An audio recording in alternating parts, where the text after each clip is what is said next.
Alam mo ba kung ano ang tunay na sukatan ng isang meaningful na buhay? Hindi ito tungkol sa dami na kung anong meron ka. Hindi rin sa dami ng bagay na mayroon ka.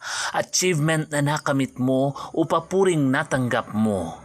Hello everyone! Kumusta naman kayo? Kaibigan, halika't samahan mo ako sa isang minutong pag-uusap.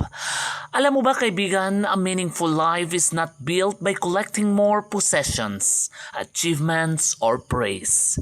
Dahil minsan, kahit marami na tayong naipon at naabot, may bahagi pa rin sa atin na naghahanap ng tunay na saya at kapayapaan.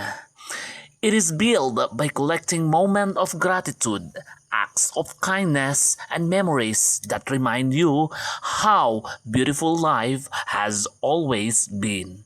Kaya matutong pahalagahan ang maliliit na bagay, ang bawat umagang nagigising ka na may panibagong pagkakataon.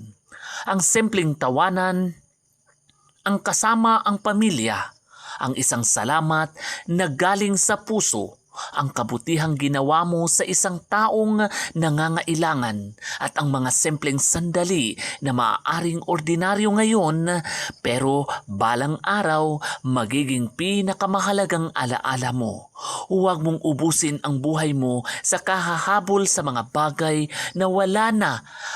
Minsan kailangan mo ring huminto, tumingin sa paligid at magpagtanto mo kung gaano karami ang mayroon ka na dapat ipagpasalamat.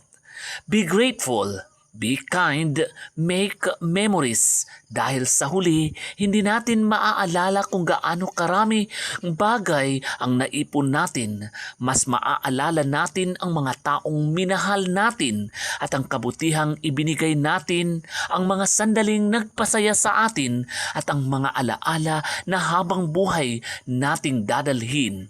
A meaningful life is not about having more, it is about appreciating more. Kaya habang may pagkakataon kang maging grateful, maging mabuti, magmahal at gumawa ng mga alaala dahil baka hindi natin napapansin ang buhay na hinahanap natin ay ang buhay na mayroon na tayo. Thank you everyone. Bye-bye. Ingat lagi.